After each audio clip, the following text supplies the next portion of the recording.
encuentro del ciclo de Yamim Noraim, que comenzamos ya el lunes pasado y esta es la segunda reunión que tenemos. Vamos a pasar entonces, el tema de hoy va a ser Rosh Hashanah. La semana pasada vimos una introducción general a los Yamim Noraim y hoy el tema específico es de Rosh Hashanah.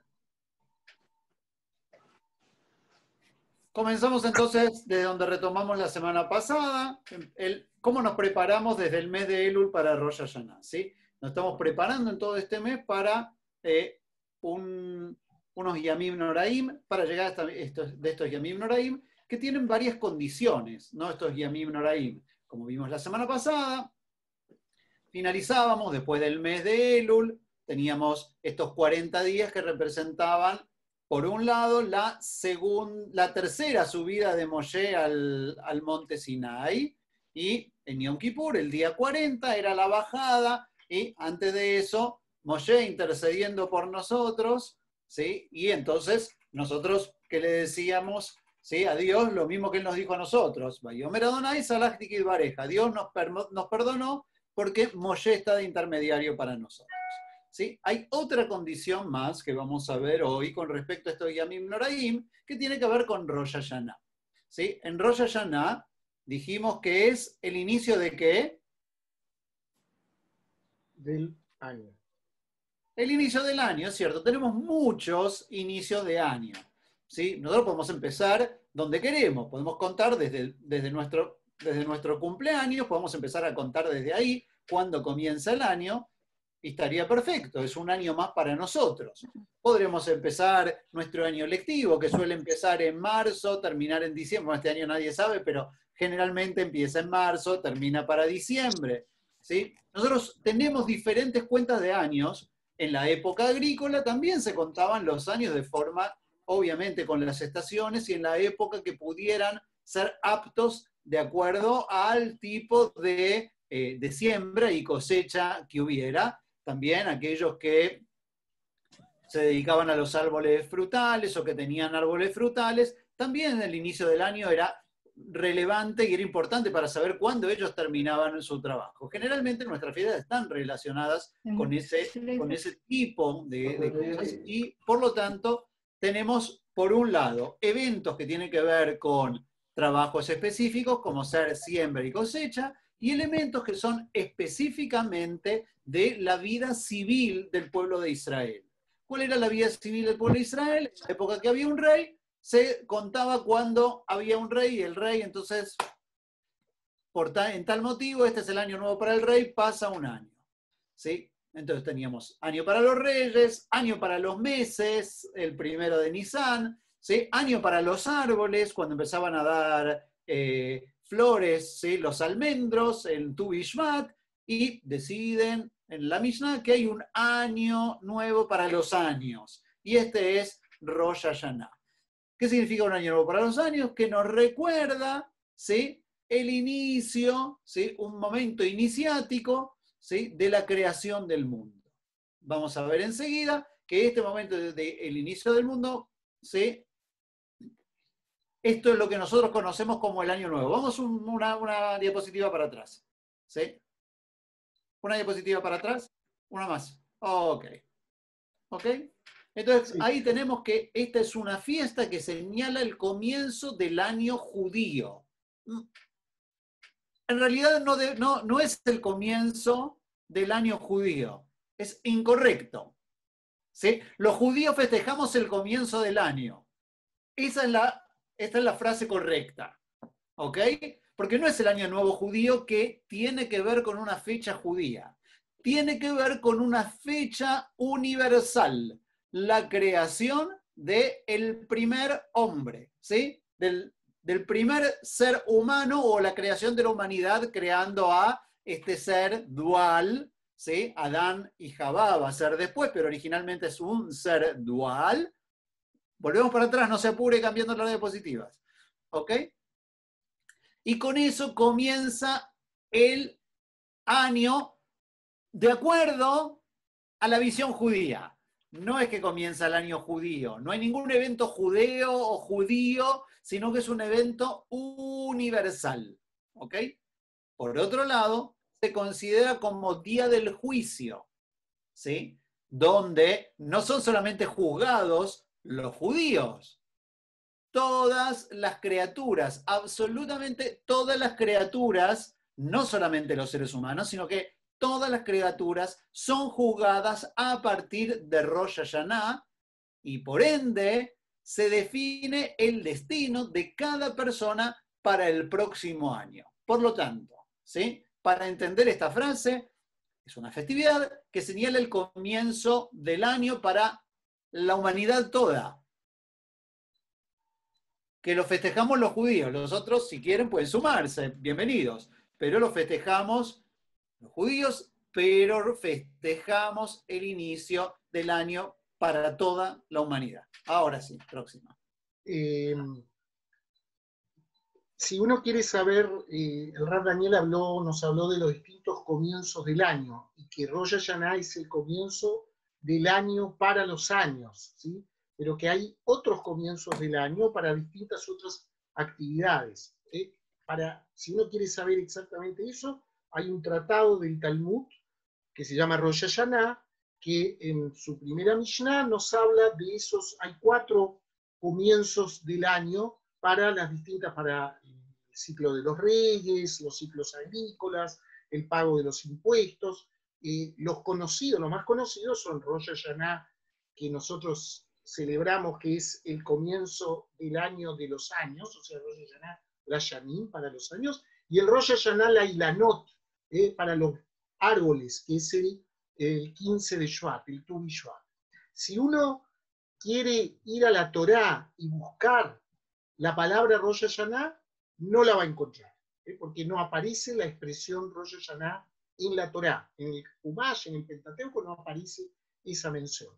Todas las festividades judías tienen distintas denominaciones. Nosotros hay alguna denominación con la que es más popular, la conocemos más.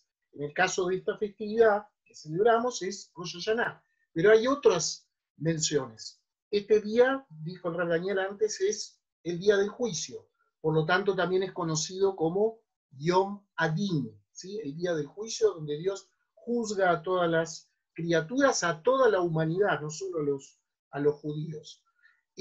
Otro nombre es Yom HaZikaron. En realidad, antiguamente también era conocido como Yom HaZikaron. De hecho, hay algunos que cuando encienden las velas, las Meirot, y dicen la Brajá, hay quien dice Ashetichanu, Bemitzotá, Betzivanu, Leadlik Ner Shel, Yom Tov, dicen algunos, igual como sería en Pesa, o en Sukkot, o en Shavuot, y hay quien especifica y dice Ashetichanu, Betzotá, Betzivanu, Leadlik Ner Shel, Yom HaZikaron, del día del recuerdo, porque Dios recuerda a todas las criaturas en este día. Aunque hoy en día Yom HaZikaron se usa en un sentido más moderno para referirse al día anterior a Yom Ha'atzmaut, donde se recuerda a los caídos en defensa de Medinat Israel, pero en su origen talmúdico, Yom HaZikaron era también Rosh Hashanah. Y el otro nombre, el último nombre, es el nombre con que es conocido en la Torá, que es el que aparece aquí, donde dice Vaikra, Levítico 23-24, que es Yom Truah, día del toque de Shofar, o Zichron Truah. Ese es el nombre con que aparece esta festividad en la Torá. No aparece como Rosh Hashanah, que es el nombre popular con el que lo conocemos todos hoy en día. Próximo. Entonces, en la Torá se señala, como bien nos contaba el Rav Efraim, que la fiesta se realiza en el mes séptimo, el primero del mes, o sea, de acuerdo a la cuenta de la Torá, el día primero de Tishrei. ¿Por qué? Porque el año agrícola comienza en otoño, o sea, ¿sí? Al terminar la cosecha del año anterior. Mientras que el año nuevo, donde comenzaba la cosecha, ¿sí? El mes 1, y en la Torá dice, Ajodesh Aselahem, este es el primer mes para ustedes, se refiere al mes de Nisan. Entonces, para nosotros, toda la liturgia que vamos a encontrar, tanto Rosh Hashanah como Yom Kippur, nos va a hablar del mes séptimo. Es cierto, el mes Tishrei, que para nosotros hoy en día es el primero en el calendario, en la Torá era el mes séptimo. Hay otra condición más, aparte, que tiene que ver con la elección de este mes séptimo como mes primero. Y está relacionado a lo que comentábamos anteriormente. La idea de que se haya optado por mover el calendario 6 meses, o sea, se mueve completamente, o sea, el primer mes del año pasa a ser el que era el séptimo, lo que ¿sí? Se mueve exactamente 2 estaciones, pasa en otro estrato. Es cierto, todo lo que tiene que ver con el mes de Nisan está plagado con eventos relacionados puro y exclusivamente con el pueblo judío, especialmente la salida de Egipto, un elemento iniciático que lo recordamos cada Shabbat, lo recordamos todo el tiempo, pero es propio del pueblo judío. Mientras que la creación del mundo y obviamente la creación de Adán, padre de toda la humanidad, es un evento universal. Y por lo tanto, parecería haber aquí un sesgo de una decisión de tomar como principio de año, aunque sea el mes séptimo, ¿sí? Como tomar como principio de año un evento universalista, ¿sí? Y por lo tanto hay que entender que hay un énfasis, ¿sí? Los que vienen y dicen, ustedes, los rabinos conservadores, vienen a cambiar todo. Mira estos tipos, hace 2000 años, cambiaron el calendario 6 meses, ¿sí? Nadie les dijo nada. No, no sé, les deben haber dicho de todo seguramente. Pero la idea es que hay cambios, ¿sí? Y estos cambios uno puede entender, ¿sí? Que obviamente hay un pasaje, hay una pérdida de la labor agrícola con la expulsión de los judíos de su tierra, pero por otro lado hay una intencionalidad también muy clara de cambiar el foco de lo particular a lo general.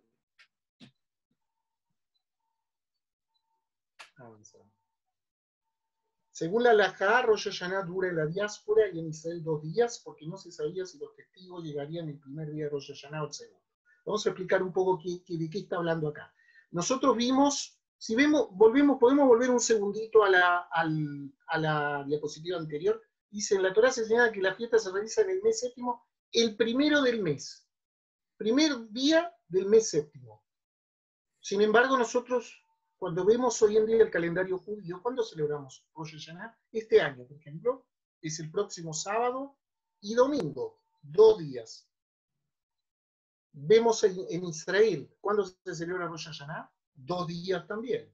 Y sin embargo, cuando vamos a la Torá nos está hablando un día, el primer día del séptimo mes. Vamos entonces a la diapositiva posterior, para que ahí dice, según la halajá, Rosh Hashanah dura tanto en la diáspora en Israel 2 días. ¿Cómo puede ser esto? Quiero recordarles que en la época que existía el Beit HaMikdash, el templo en Jerusalén, el calendario, y en la primera época talmúdica, el calendario no era un calendario fijo, sino que los meses eran anunciados cada mes por el Sanedrín. Para ello el Sanedrín interrogaba a los testigos que habían visto la luna nueva, porque el calendario hebreo, como lo mencionamos en la clase anterior, los meses son lunares, o sea, están establecidos por el ciclo de la luna. La luna nueva señala el comienzo de un nuevo mes. Y cada mes era anunciado por el Sanedrín. En el momento que era anunciado el comienzo de un nuevo mes, se enviaban mensajeros a todos los lugares de Israel y por un sistema de fogatas y de señales se anunciaba esto hacia la diáspora, hacia los lugares fuera de Israel, particularmente Babel, Babilonia, en donde habitaba una gran comunidad judía muy importante. El temor era que las festividades que están asociadas a determinado día del mes pudiera llegarse tarde a anunciar el comienzo del mes y por lo tanto no llegara a poder celebrarse la festividad. Por ejemplo, Pesaj es el 15 de Nisan. Entonces a lo mejor no se alcanzaba, o había un error, o había una dificultad para informar de que había comenzado el mes de Nisan, y entonces había dificultades para que se celebrara en la fecha correspondiente, y por lo tanto se agregó un día a la diáspora, lo que se conoce como Yom Tov Sheni Shel Galuyot, día agregado de las diásporas, como una especie de corrección por si no se alcanzaba a iniciar la celebración en el momento que corresponda, una especie de multa por si acaso. Y eso se mantiene hasta el día de hoy, a pesar que posteriormente se estableció el calendario fijo, que lo estableció hacia el siglo IV, un sabio que se llamaba Hillel el segundo, Hillel Sheini.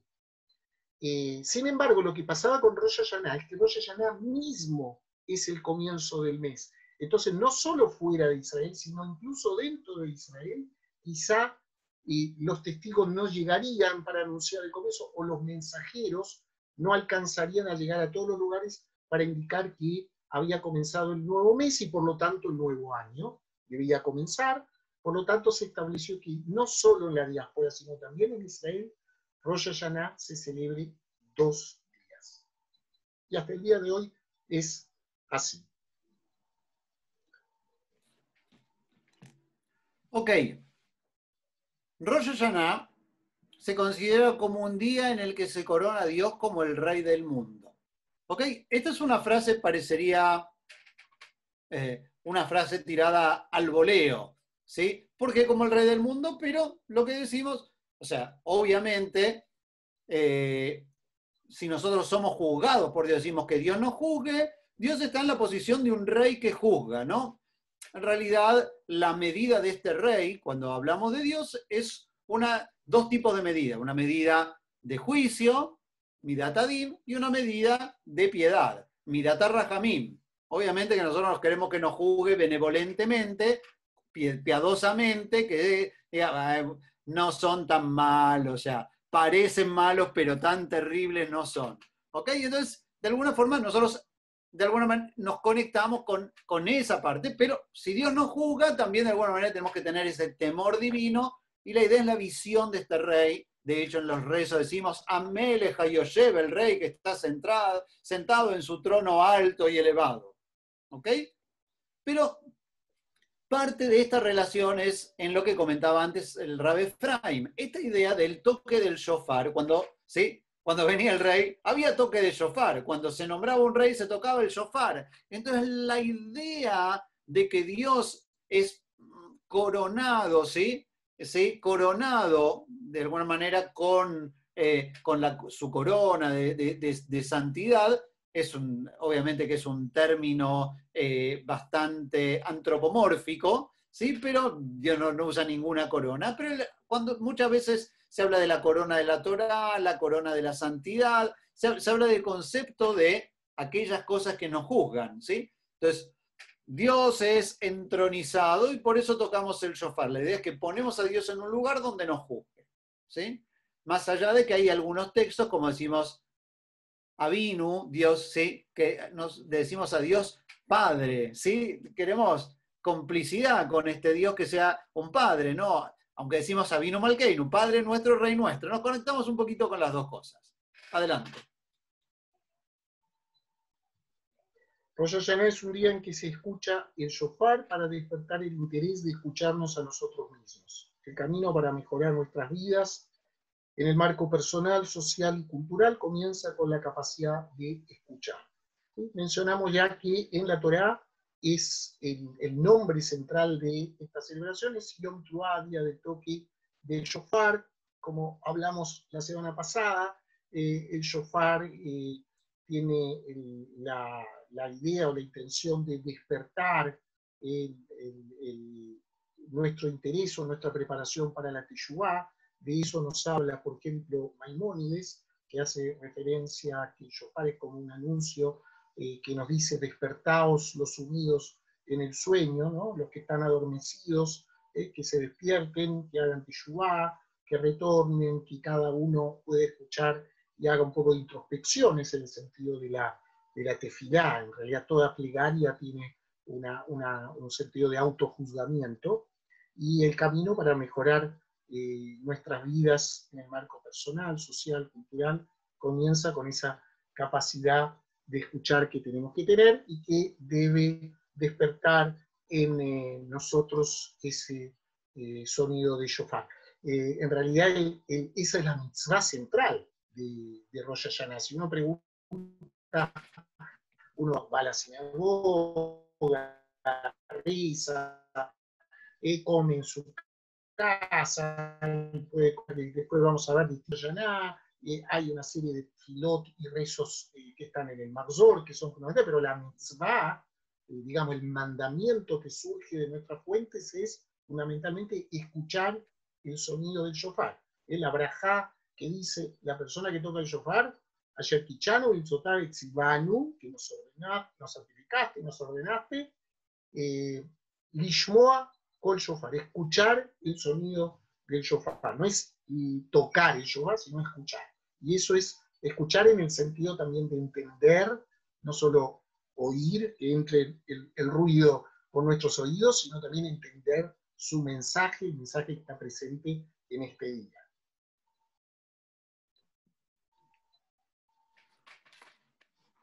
Muy bien, la alegría y el toque del shofar simbolizan el reinado de Dios, como acostumbran los humanos a coronar a su rey con alegría, trompetas y vestuario de fiestas, ¿sí? Obviamente, esto tiene que ver con toda la parafernalia que va alrededor de esta entronización de Dios, como decíamos antes. Sin embargo, quería un poquitito más tocar la idea del término shofar, también viene el término leshaper, que significa reparar o mejorar, ¿sí? Y por lo tanto, el concepto tocar el shofar, ¿sí? Obviamente es un sonido, ¿sí? Así como por un lado el toque del shofar, y lo vimos, por ejemplo, cuando entran con Josué los israelitas a la tierra de Canaán y rodean la ciudad de Jericó, se caen las murallas. O sea, por un lado destruye murallas, pero por otro lado el término shofar, ¿sí? Es algo que repara, ¿sí? Como repara por dentro. Entonces, la idea es que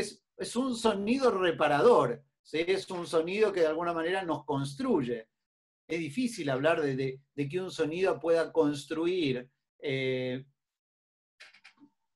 Ustedes saben que en el agua, en realidad, una onda, ¿sí? Las ondas, ¿sí? Podríamos decir que pueden hacer una melodía, puede hacer ondas en el agua, también puede construir algo. Por lo tanto, el toque del shofar también puede hacer, de alguna forma, su melodía, también puede construir algo. De hecho, nosotros somos un gran porcentaje de nuestro cuerpo es líquido, son humores. Entonces, la idea es que podamos reparar nuestros humores para este año también.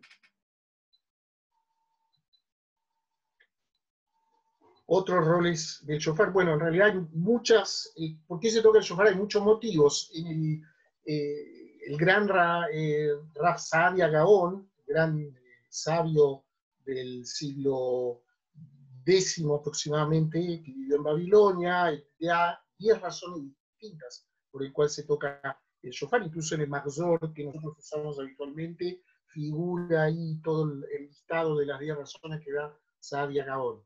Pero acá algunas funciones que tenía el shofar originalmente, que era un instrumento musical de la época bíblica.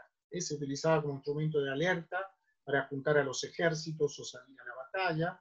La tradición dice que en el monte Sinaí se escuchó el shofar como símbolo de la aparición de Dios. En realidad hay una expresión ahí que dice que vieron la voz del shofar. Era tan vívido, tan dramático ese momento que vieron los truenos, digamos, que había, o sea, los relámpagos, escucharon los truenos y vieron los relámpagos, y fue algo realmente muy poderoso.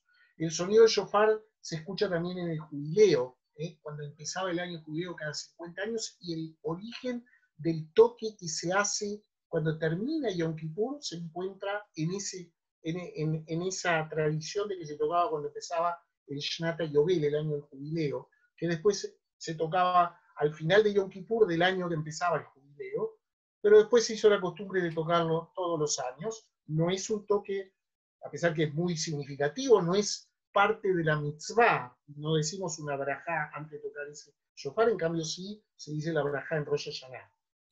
Y en el año sabático se señalaba como una señal de liberación de los esclavos y de los terrenos. ¿Sí? Todo eso tenía que ver, el toque de shofar era un anuncio. ¿Sí? Hoy en día tiene la función de convocarnos al retorno, a la teshuvá, al reencontrarnos con nosotros mismos, pero en épocas bíblicas tenía funciones que iban más allá de lo ritual, ¿no? Era el medio de convocar a la gente que estaba en distintos lugares, en lugares alejados, se escuchaba, no había el nivel de ruido que tenemos hoy en día en las calles o en distintos lugares, entonces ese sonido era muy significativo ya, y depende cómo se tocaba, era entendido por la gente acerca de la emergencia que había o el suceso que estaba por ocurrir.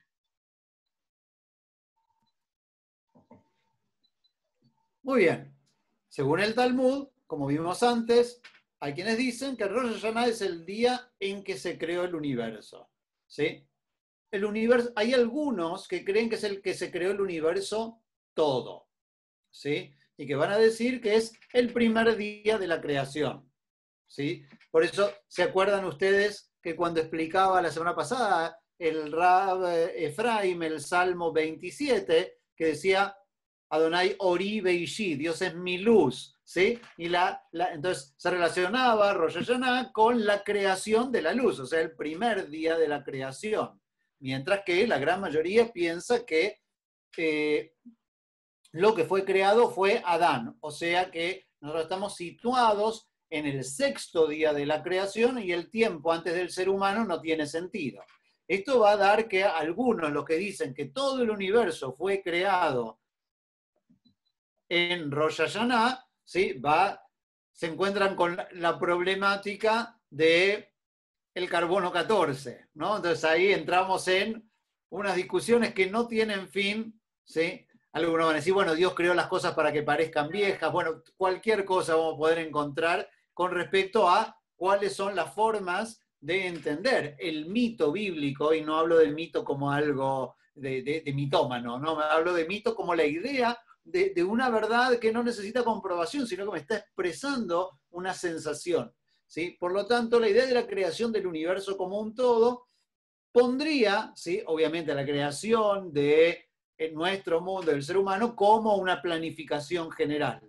Mientras que otros dicen, no, mira, ¿sabés qué? El texto, Rosh Hashanah, es el momento donde se crea Adán, ¿sí? Y a partir de ese momento empezamos a contar. Por eso estas dos diferencias importantes que especialmente cuando entendemos el concepto verdad para aproximarnos al texto bíblico, nos encontramos en un problema. Por eso van a decir nuestros sabios, especialmente los místicos, que no se puede estudiar más Bereshit, no se puede estudiar, ¿sí? Los primeros capítulos de Génesis hasta los 40 años. ¿Sí? Así que acá nadie todavía podría estudiar, pero bueno, les revelamos algunas cositas.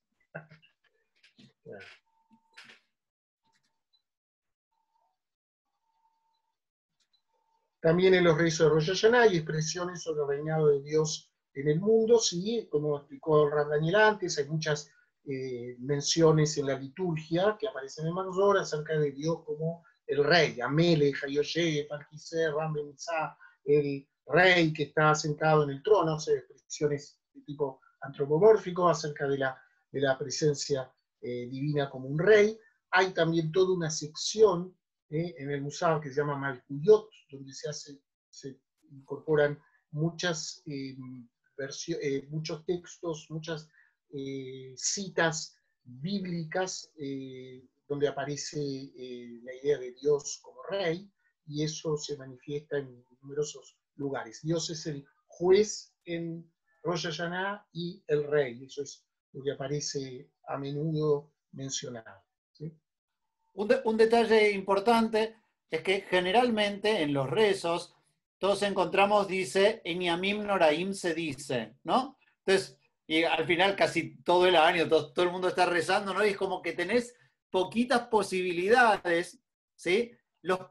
Parte de esos pequeños cambios que hay en las tefilot, en las brajot, en la midá, en vez de decir a él Akadosh, ¿sí? El Dios Santo, decimos Amelech Akadosh, el Rey Santo, ¿no? Es como, obviamente que hoy tenemos el Sidur y el Maxor que nos dicen lo que tenemos que decir en Yamim Noraim, pero el clic es que cambiamos el término él por el término Melech, ¿sí? El término Dios o el término juez por el término rey, ¿sí? Eso es una un pequeño cambio que recorre todo el rezo, que obviamente como uno sigue el Maxor, no lo va comparando con el Sidur, con el libro de rezos cotidiano, pero está este salto, este cambio, donde nos cambia, durante los 10 días de Teshuvá, nos cambia la palabra él por la palabra Melech, la palabra Dios, pero desde su perspectiva de juzgamiento, por el término rey.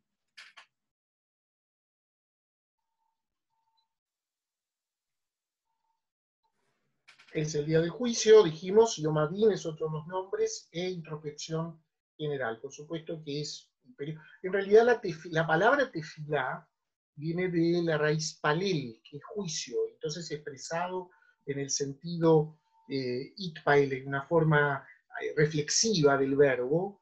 La itpael sería una especie de, aparte de rezar, un autojuzgamiento. Que esto alcanza su máxima expresión probablemente en los Yamim Noraim, en Rosh Hashanah. La idea de que nos autojuzgamos y a la vez Dios nos juzga a nosotros. No hay otra manera de llegar a la Teshuvah, o sea, al retorno, si uno no juzga o hace un inventario y un análisis de sus actos, de su conducta, y eso se consigue haciendo un análisis de uno mismo, una introspección general. ¿Sí? Yo sé que nosotros ponemos generalmente énfasis en preparar la mesa, en lo que vamos a comer. Es cierto, el servicio y los servicios nocturnos, podríamos decir que, al igual que Pesaj y otras festividades, están muy alrededor de la mesa. Sin embargo, las mañanas, las tardes de Rosh Hashanah son días de una profunda introspección. ¿Sí? No es que tiramos fuegos artificiales cuando llega Rosh Hashanah. Es un día donde somos juzgados. Y de alguna forma, si bien estamos festejando, comiendo cosas ricas, manzana con miel, parece lúdico, pero lo lúdico no le quita lo serio, no le quita esta idea de la introspección, de que son días donde los rezos me llevan a meterme para adentro, como decía el Rav Efraim, a autojuzgarme, y la comida es un símbolo de, no es solamente un tema de hay que comer, sino que hay un símbolo profundo en estas cosas. El Talmud nos habla de que hay como en este día del juicio hay 3 libros que se abren ante Dios en Rosh Hashanah.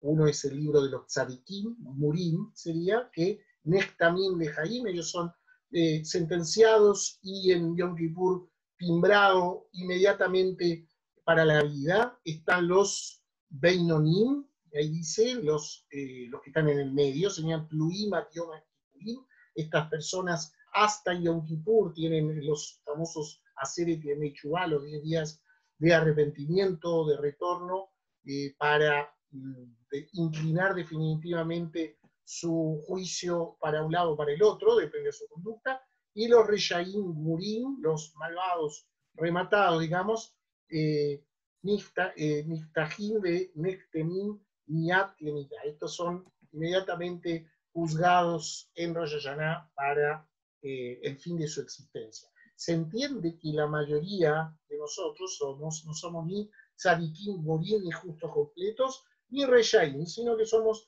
beinonim. Hay una palabra en hebreo que es la palabra tzibur. La palabra tzibur quiere decir público.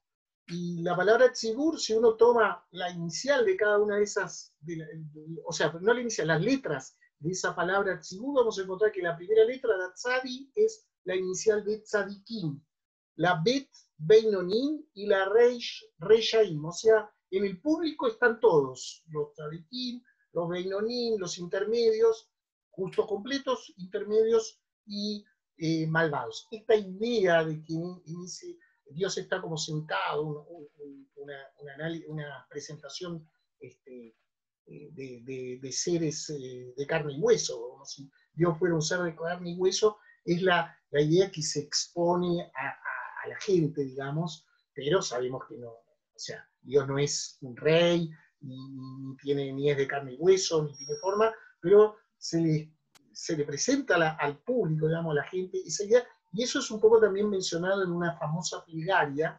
y nos presenta ese cuadro, esa imagen, como todos pasando ante el santo bendito sea como rey y juez, que es la plegaria del Unetane Topi, ¿sí? Que rezamos en el Musaf tanto de los 2 días de Rosh Hashanah como en Yom Kippur. ¿Avanzamos? Sí. Muy bien. Entonces, por eso, ¿sí? La frase con la que nos saludamos desde Rosh Hashanah hasta Yom Kippur es Gmar Hatimah Tová. A ver. Hasta Rosh Hashanah nos deseamos Shana Tová, un buen año. Desde Rosh Hashanah, donde ya somos juzgados, ¿sí? Y pasamos a la sala de apelaciones, a la segunda instancia, ¿sí? Nos deseamos, ya no nos deseamos Shana Tová, nos deseamos Gmar Hatimah Tová. ¿Ok? Después va a venir Kippur. Durante ese día nos vamos a desear otra cosa, lo vamos a ver la semana que viene, que es Tzom Kal. Y terminado Kippur, nos volvemos a decir Shana Tová. O sea, durante los 10 días de Yamim Noraim, no nos decimos Shana Tová, o Añada Buena, o Agitiur. ¿Sí? No nos decimos, sino que estamos en días de juicio, estamos fuera del tiempo. Un poquitito más. Vamos a ver un poquitito las tradiciones de Rosh Hashanah.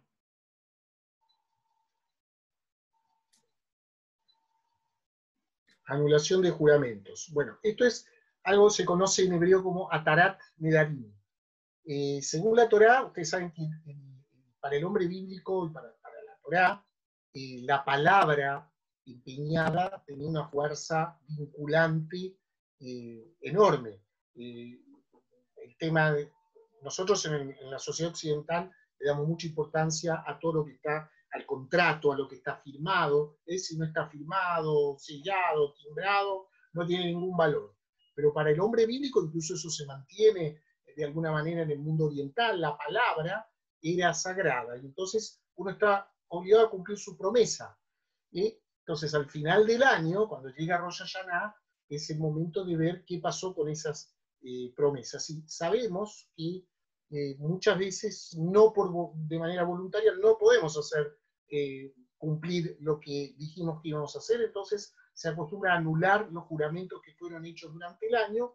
Esto se hace delante de un beidín, que no necesariamente tienen que ser 3 rabinos, puede ser, se llaman 3 personas que están sentadas delante, se coloca la persona que anula y ellos actúan como un tribunal, como ante el que uno anula a través de un texto que se lee, anula la promesa que no pudo hacer realidad.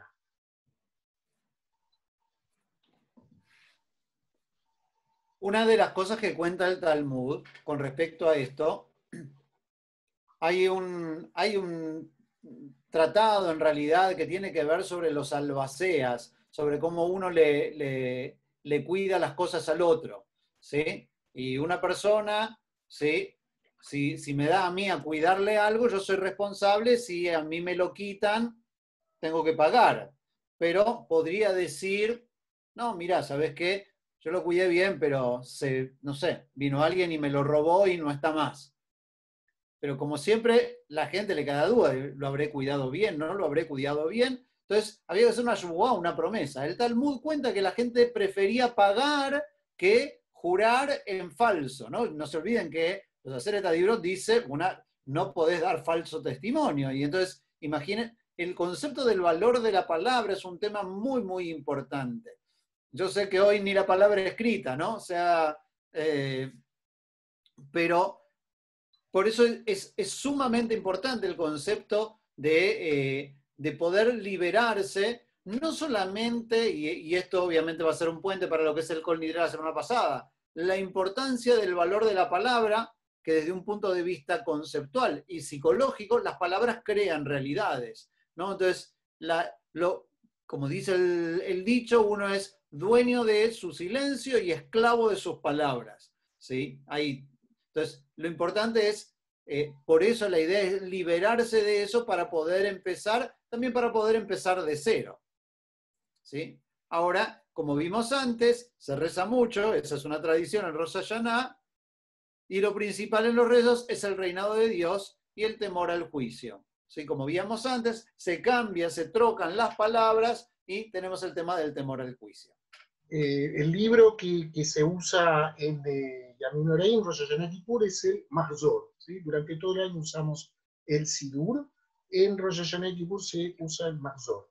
Durante todo el año el Sidur contiene las oraciones diarias, generalmente las de Shabbat, y también los agregados que hay o los cambios que hay en las celebraciones, festividades como Pesach, Shavuot, Sukkot. Si bien hay ediciones que traen solamente los rezos de Pesach o de Shavuot o de Sukkot, pero en un Sidur normal trae también todas esas plegarias. En cambio, Rosh Hashanah Kippur tiene una cantidad tan agregada de plegarias, se han agregado muchos piutim, muchas poesías religiosas, especialmente en la Edad Media, que han hecho que el texto se amplíe mucho, y entonces no alcanza, no se incorporó en el Sidur, y la tradición hizo que se editara un libro especialmente con todas las plegarias de manera ordenada para Rosh Hashanah y Kippur.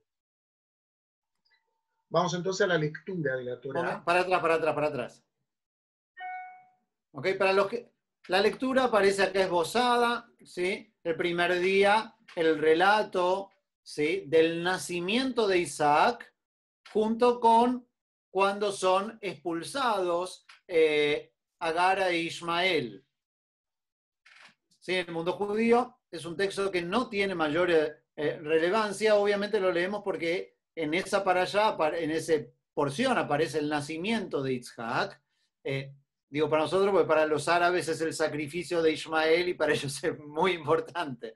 Pero bueno, en el segundo día leemos sobre Akeidat Yitzhak o la atadura de Isaac, ¿sí?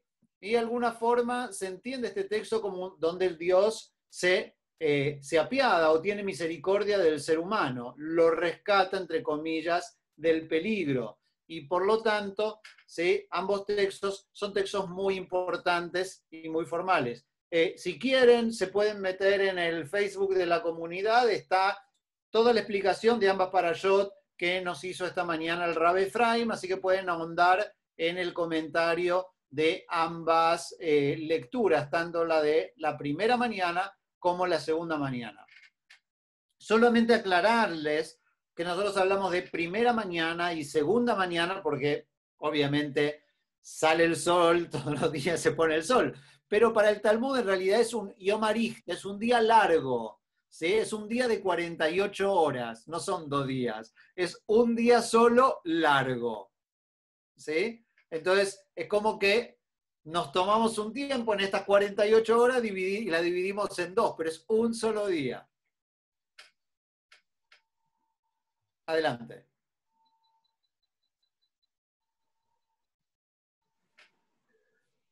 Bueno, el shofar, antes de Tfilat Musaf y durante el día se toca el shofar. Estos son los 3 tipos de toque o notas musicales. Tequila es un toque largo, Shvarim son 3 toques cortos, se llaman gemidos, y la Truá son 7 toques rápidos y se llaman aullidos. La obligación, o sea, hay 2 tipos de toques. Uno es inmediatamente después de que se leyó la Torá y antes de pasar a Tfilat Musaf, se conocen estas tequiot como tequiot de Meyushaf, que serían tequiot sentadas, y es las tequiot fundamentales. Ahí se debe escuchar 30 veces el sonido de shofar, porque se repiten de diversas tequiot que se llaman tequiot de Meumá, digamos, del parado. En realidad, hoy en día se toca todos, tanto las antes como después, estamos parados escuchando el toque de shofar, pero para dividir entre las que eran en la mirada, que todo el mundo estaba parado, y las anteriores, se los llama las anteriores de Meyushaf y estas de Meumá. La obligación es 30, pero hay una tradición hoy en día de tocar idealmente hasta 100 toques de shofar. Lo importante también es que nosotros el shofar, bueno, entonces ustedes están recibiendo toque del shofar todos los días, menos en Shabbat. ¿Ok? En Shabbat no se toca porque no cargamos el shofar. Por eso no tocamos ni escuchamos el shofar. ¿Qué pasa si Rosh Hashanah cae en Shabbat? Como este año, no se toca el shofar. Se toca recién la segunda mañana. ¿Ok? Recién el domingo se escucha el shofar. Y por lo tanto, la primera mañana no hay toque de shofar. Sí, hay algunas oraciones que tampoco se hacen cuando es Shabbat, ¿sí? Porque ya están los cielos abiertos, si es otra condición, pero shofar no se toca durante Shabbat. En este caso, va a estar complicado con escuchar el Shabbat, tienen grabados un montón de toques, lo pueden escuchar 100 veces todos los toques que tienen en sus celulares.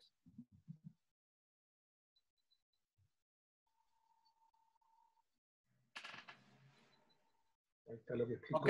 Acá está Hazal, dice que no se tocaba el shofar.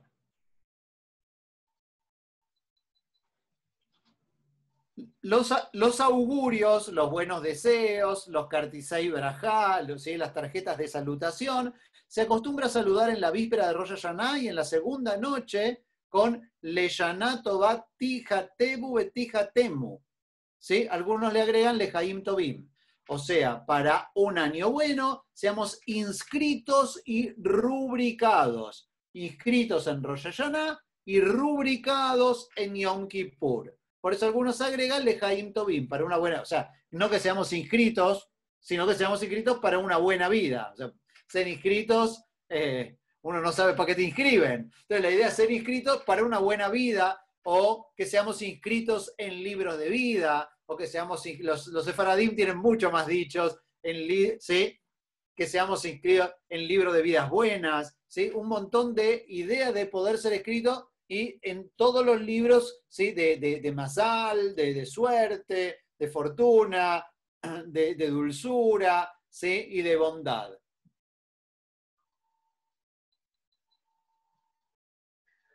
Bueno, como no podía ser de otra manera, en el judaísmo las celebraciones, las festividades tienen que ver con la comida, ya sea porque hay distintos tipos de comida o porque, en el caso de Yom Kippur, porque no hay comida, pero igual se come antes y se come después del ayuno.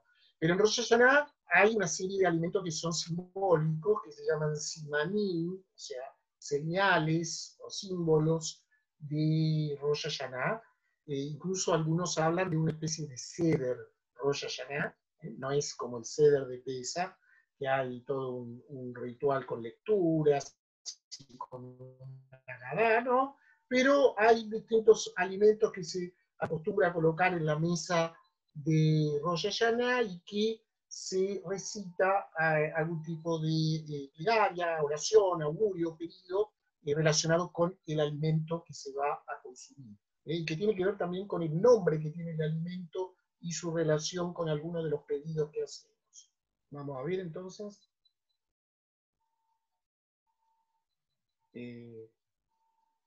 Antes de, hay una costumbre de que la jalá, que actualmente es la jalá que todos conocemos, en Yamin Noraim es jalá agulá, ¿no? La jalá, una jalá redonda para señalar el ciclo del año, de manera circular, y entonces es una jalá especial que se come en Rosh Hashanah. Y habitualmente nosotros a la jalá cada Shabbat le echamos sal, ¿sí? Pero en Rosh Hashanah es costumbre untarla en miel, para que el año sea dulce. Y ahí tenemos el primero y más conocido de los símbolos, que es la manzana con miel. La manzana explicó ya la semana pasada Daniel, si quiere volver a contarnos el símbolo que es la manzana. La manzana obviamente también nos recuerda el ciclo, pero por supuesto la manzana recuerda al ser humano, porque es rojo por fuera, ¿sí? De ahí viene el término Adam, que viene el término Adom, o tierra roja, o arcilla, ¿sí? Viene Adom, rojo, igual la manzana roja, y por adentro la manzana es blanca, ¿sí? Y que representa a la Neyama, el alma, la pureza. Entonces, roja por fuera, blanca por dentro, y eso es lo que estamos endulzando. Simbólicamente estamos endulzándonos a nosotros, ¿sí? Endulzando al ser humano, ¿sí? Y de alguna forma cuando nos fagocitamos la manzana con miel, ¿sí? Estamos incorporando en nosotros ese concepto de dulzura.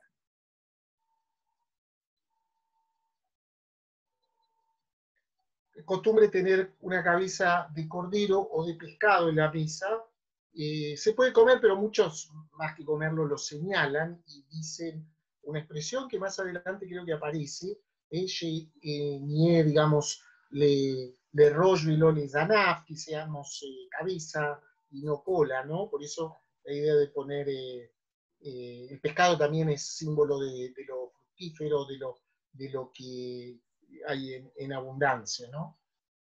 Esto aparecía en las parashot que leímos últimamente. ¿Se acuerdan ustedes en la advertencia? Si nos portábamos bien, íbamos a hacer para cola y no para cabeza y no para cola. Y si nos portábamos mal, íbamos a hacer para cola y no para cabeza, ¿no? Entonces, es interesante cómo se toma ese texto de la Torá y buscamos un símbolo, ¿sí? Los peces, obviamente, si ponen la cabeza del pescado y el pescado también tiene la función de recordarnos y decir una braja para que nos multipliquemos como los peces. Próxima.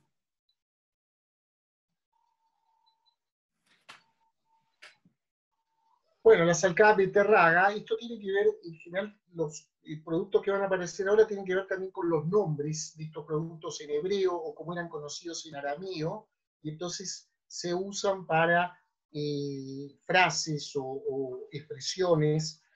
Por ejemplo, se dice salcá, y razón, faneja, sea tu voluntad, Dios nuestro, Dios de nuestro Padre, istalcú, hoy veino besoneino, para que sean eliminados o sean destruidos nuestros enemigos, ¿no? Entonces tiene que ver con cómo si tiene el nombre el producto alimenticio que suena parecido a alguna frase o expresión para ahuyentar a nuestros enemigos.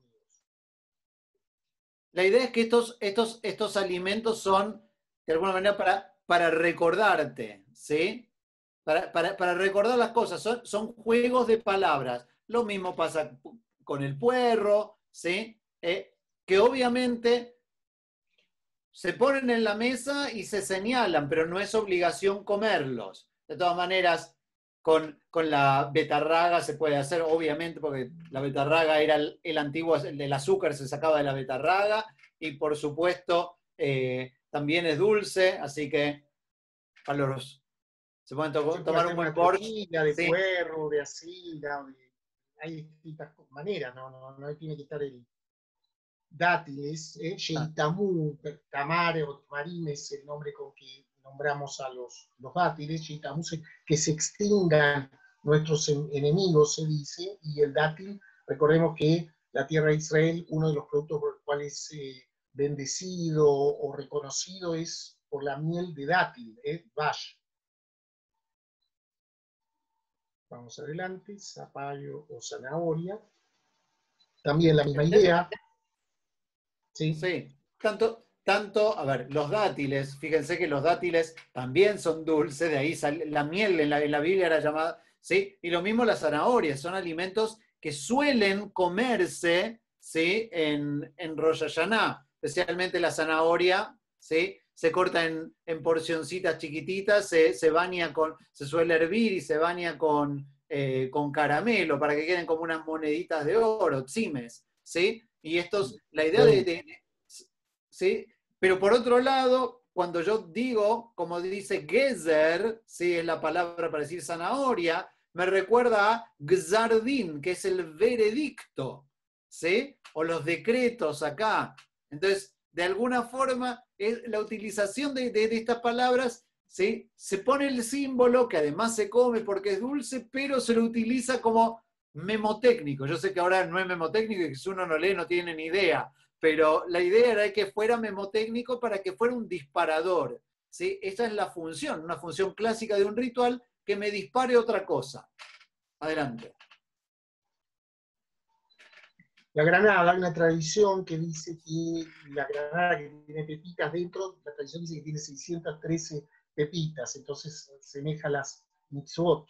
O si no, puede ser nuestros méritos, como hay muchas pepitas, representan todos los méritos que podemos tener. Por eso es tradición comer también granada, rimón se dice en hebreo.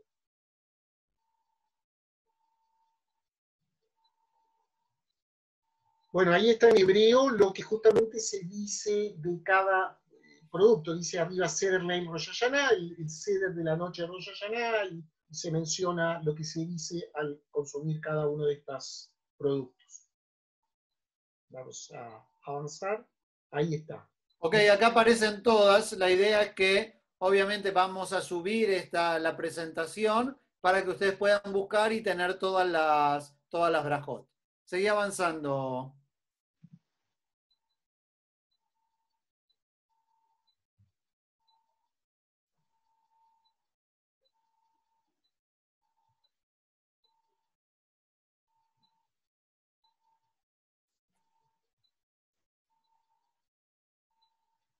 Muy bien. Tashli. El tashlich es una de las tradiciones más lindas que hay, donde de alguna forma simbólica lo que hacemos es vamos a sacarnos lo que nos quedaban de nuestras transgresiones. ¿Sí? Solemos guardar algunas miguitas de la jalá, ¿sí?, en nuestros bolsillos y nos dirigimos a una fuente de agua que corra, a un río, y vaciar nuestros bolsillos, ¿sí? Y de alguna forma pedimos que nuestras faltas y transgresiones se vayan al fondo del mar. ¿Qué pasa si no estamos cerca del Mapocho ni nada, nos queda lejos? Puede ser algo donde haya peces, ¿sí? Si tienen una pecera, pueden tirar ahí las miguitas también. La palabra tashlik significa, viene de ashlik, de tirar, y está basada en una expresión del profeta Miqueas, el capítulo 7, y ahí dice, de tashlik dimtzolot ayam hatoteinu, y enviarás o tirarás a las profundidades del mar nuestros pecados. ¿Sí? Está basado en esa idea. Bueno, hay otras costumbres y tradiciones, ¿no? Se acostumbra a no dormir el primer día de Rosh Hashanah, para que no se dice, para que no se te duerma tu suerte. Entonces, yo me acuerdo, mi papá decía, no hay que dormir la primera noche, la primera tarde, la noche sí, pero durante el día no hay que hacer una siestita o algo así, porque se te puede dormir la suerte.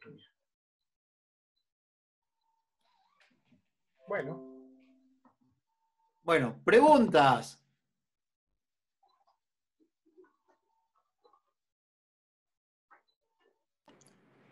Pueden habilitar sus micrófonos por ustedes mismos. Cada uno que quiera preguntar puede levantar la mano. Martínez quería leer el chat, puso que cuando hablamos del tema de que hay que anular la importante de las palabras, puso que la bolsa de diamantes en Amberes, Bélgica, donde ella es, las transacciones se cerraban con un apretón de mano y una frase Yiddish, hemos hecho un negocio, y generalmente no con un documento. Todavía al día de hoy hay gente que confía en la palabra y no tanto en los papeles. Sarita. Ya, estaba escribiendo justamente. Hoy, una consulta, bueno, yo sé que falta todavía una clase, me imagino que ahí vamos a ver lo de Kippur, pero la connotación del sonido del shofar es distinta para Kippur que para Rosh Hashanah. Completamente. Ya. Justamente es que eso te quería preguntar porque había escuchado que era para enredar al Satán. Hay algunas connotaciones místicas, lo vamos a ver el lunes, pero es completamente diferente del toque del shofar de Rosh Hashanah. Ok. Y no se toca en Kippur, se toca cuando ya terminó Kippur. Ok. Porque en Kippur es como un gran Shabbat, no podrías tocar el shofar tampoco. Gracias. Lo único que sí, y para cerrar un poquitito, los dejo con el Rabbi Efraim, que tengo que entrar en una recordación. Sí hay otra coincidencia importante, que lo vamos a ver la semana que viene, entre Rosh Hashanah. Si Rosh Hashanah era la creación del hombre, Yom Kippur es la expulsión del hombre del paraíso. Por lo tanto, entre Rosh Hashanah y Yom Kippur, lo que se llama Yamim Noraim, son días paradisíacos. ¿Sí? Son días de alguna forma que están fuera del marco del tiempo. El mes de Tishrei no empieza en Rosh Hashanah y no se bendice como todos los meses en Rosh Hashanah. El mes de Tishrei se bendice el 11 de Tishrei, o sea, saliendo de Yom Kippur, a la noche recién se bendice el mes. Por lo tanto, se considera un tiempo fuera del tiempo. Como dirían en básquet, Pesexman, ¿sí? Time out, un tiempo fuera. Me salgo de la realidad durante 10 días, ¿sí? Y estoy en el limbo, en un paraíso, tiempo que no es parte del tiempo. Para recién después de Yom Kippur, vuelvo otra vez a contar el tiempo. El tiempo no cuenta, ¿sí? Y esto es una connotación importante para que no crean que los Yamim Noraim son días terribles, sino que son días donde uno está en una especie de limbo, es un espacio de prueba, ¿sí? Para ajuste de las cuentas. Esta es un poquito la idea, igual lo vamos a profundizar el día lunes. Gracias. Los dejo con el Rabbi Efraim. Gracias. Gracias. Chao, Dani. Chao, gracias. Sí, yo quería completar un poquito la pregunta que hizo Sara. El toque de shofar de Yom Kippur es justamente, primero no es una mitzvah, la mitzvah es el toque de shofar en Rosh Hashanah. Por eso se dice, siempre que nosotros queremos una manera de indicar que es un mandamiento y que tiene una raíz fuerte en la Torá o en la fuente del Talmud, es si decimos una brajá, una bendición relacionada. Por ejemplo, cuando se dice Asher Kichanu bemitzvotav betzivanu, que nos santificaste, Asher Kichanu bemitzvot, tus preceptos, y nos ordenaste escuchar el sonido del shofar. Pero en el toque de shofar de Kippur no hay ninguna brajá que se diga, no hay ninguna bendición, porque no hay una mitzvah. Es una costumbre que se arraigó de tal manera que hoy en día la gente, si no escucha el shofar al final de Kippur, va a encontrar como que no estuvo en Yom Kippur, más o menos. Pero la verdad que el origen tiene que ver con el jubileo. Al finalizar el año del jubileo, que era cada 50 años, es Shnata Yovel, algunos dicen que también se tocaba al finalizar, o al comenzar, perdón, el año del jubileo, y al comenzar el año de Shemitah, cada 7 años, algunos dicen que también se tocaba, y era como el anuncio que eso indicaba el fin de la liberación de los esclavos, el fin de las deudas que había hasta ese momento, el retorno de la tierra a sus primitivos poseedores, o sea, eran varios anuncios que se hacían. Hoy en día, el Shnata Yoel, y eso era cada 50 años, o la Shemitah cada 7, pero después se hizo la costumbre, la tradición de tocarlo, se empezó a tocar todos los años, entonces quedó incorporado en la tradición del pueblo que el final de Kippur incluye toque de shofar también. Gracias. ¿Alguna? Roberto Amón está preguntando en el chat. Roberto Amón, sí. Que abra el micrófono. Quería preguntar nomás si es que había un mínimo de los alimentos simbólicos que se tienen que consumir. No, es una costumbre, por lo tanto también uno puede tener, hay gente que tiene solamente manzana con miel, y con eso es suficiente, y hay gente que ni siquiera o sea, la comida idealmente, lo ideal es por lo menos tener miel para que uno al hacer la brajá sobre la jalá, la unte con miel, y lo mejor que ojalá, si se puede, que ahí tenga algunos gajos o pedacitos de manzana para también untarlo con miel. Las demás cosas es voluntario y lo que uno, digamos, lo que pueda conseguir o lo que pueda tener de los demás productos. Gracias. Quiero preguntar algo. No es tan estricto como en el ceder de Pesach, donde uno tiene que tratar de conseguir, de tener cada uno de los símbolos o elementos porque son parte del el ritual y se dice una braja especial por cada uno. Esto no es tan fuerte. Rab Efraín, hola, buenas tardes. Sí. ¿Hay una connotación especial que sea Shabbat, que caiga en Shabbat de Rosh Hashanah, aparte de no escuchar el shofar? Bueno, hay varias oraciones que no se dicen y hay otras oraciones que sí se dicen, oraciones que son propias de Shabbat, se incorporan, y otras que se acostumbra decir en cualquier día de Rosh Hashanah, cuando es Shabbat no, pero fuera de eso, eso es básicamente, no hay otra connotación. Es muy habitual que caiga sábado y domingo, muchas veces pasa que cae sábado y domingo Rosh Hashanah. Ahora, interesante, si hubiéramos seguido lo que dice la Torá habla de un día, el séptimo mes. ¿Qué hubiera pasado? No tendríamos shofar este año, porque el primer día es el sábado. Entonces, después el Talmud lo extendió a 2 días, ¿sí? Pero siguiendo y de hecho hay corrientes liberales en el judaísmo, que especialmente reformistas, que han eliminado el día agregado. Entonces, Pesaj, en vez de 8 días en la diáspora, tienen 7 días como en Israel. Lo mismo pasa con Shavuot, lo mismo con Sukkot. Y en Rosh Hashanah deberíamos, si siguiéramos solo la Torá, tendríamos un solo día. Y sería solamente Shabbat. Y en ese caso no escucharíamos el shofar porque no se tocaría. Por eso pasan cosas extrañas. Pero hoy en día la tradición es tener 2 días y Shabbat, vuelvo a decir, no se toca ese día shofar y hay algunas plegarias, también para la gente más observante. Yo puedo cocinar el mismo día de Rosh Hashanah en un día de semana puedo hacer ciertas cosas ligadas a encender fuegos. Puedo encender un fuego de otro fuego que estaba encendido, pero en Shabbat no lo puedo hacer.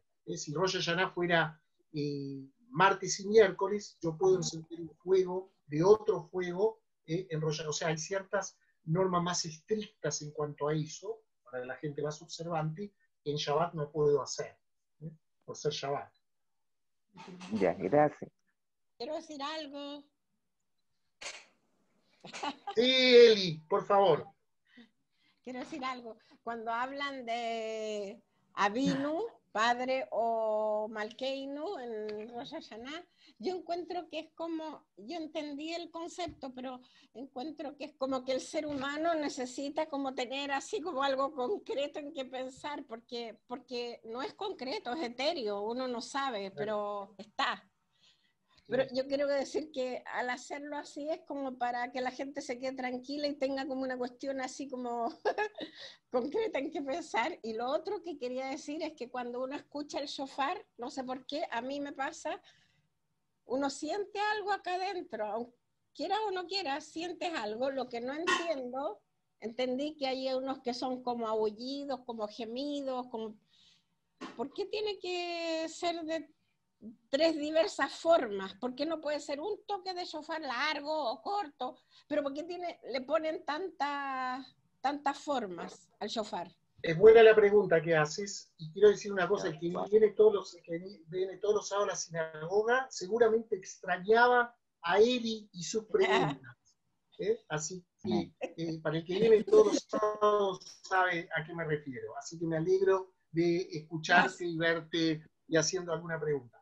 Bueno, en realidad hay una discusión porque la Torá habla de Yom Truá, el toque sería Truá, pero los rabinos no se ponen de acuerdo acerca de cómo debe ser esa Truá. Y hay quien dice de una manera y hay quien dice de otra. Por eso, al final, como muchas veces en el Talmud dijeron, ¿sabes qué? Como no nos ponemos de acuerdo, hagamos como todos dicen. Y entonces por eso los distintos toques, porque había diferencia de opinión en cuanto a si la Truá es un toque, muchos toques cortos, o es un toque extenso, o son un grupo de 3 toques. Como no se pusieron de acuerdo, entonces esa es la variedad de distintos toques que hay. Gracias. Y lo otro que quería decir, cosita, que yo que desde que tengo uso de razón en mi familia siempre celebramos Rosh Hashanah, Yom Kippur y la fiesta, y lo único que comíamos era, bueno, pescado, comíamos gefilte fish como por comer pescado, pero la manzana con miel y la jalá gulá con miel, y sería, porque todas esas cosas de la beterraga, de esto, del otro, yo no sabía. Bueno, Pero, eso, los simanim tienen mucha influencia sefaradí, ¿eh? Es más sí, de tradición sefaradí que ashkenazí, aunque hay ashkenazim que lo han incorporado también. Pero el origen de los simanim es sefaradí. Los simanim me refiero a estos distintos productos alimenticios que se acostumbra, o sea, se ha desarrollado la tradición de incorporarlo a la comida de Rosh Hashanah. A ver, estas cosas se comen, pero aparte uno puede comer otra cosa, no es que come obvio, eso solamente. empanadas. Es parte, claro, es como una introducción antes de la comida. No, no piensen que se van a quedar con un pedacito de, no, como un pedacito de zanahoria, un pedacito de esto, y eso fue todo, no. Hay que hacer una comida como corresponde, una comida mejor. Que cae junto con el 18. Bueno, amigos, ya Nato va para todos. Este viernes tenemos servicio Shana de Tova, Rosh Shana Hashanah. Tova. ¿A qué hora vamos a estar? Luis, ¿a qué hora va a estar? ¿Se va a poder seguir el servicio? El servicio va a estar disponible a partir de las 16:30 para que lo vean con Viernes. tiempo y después puedan hacer la cena como corresponde. Buenísimo. Ok. Buenísimo, para que uno pueda... Gracias. Después... Muchas gracias. Gracias. Todos, un abrazo. El Gracias, próximo Rafa. lunes tenemos el Gracias. tercer encuentro y vamos a ver básicamente Yom Kippur, ¿sí? Okay. Andy, Gracias. Ya, gracias. Para todos. Chao. Baila tú. Chao. Andy, ¿me escucháis? Hoy día tiene Lucho Yorkshire. Tu primo Lucho tiene Yorkshire hoy día. Para que sepáis. Chao, Raf. Chao, chao. Cuídense, chao.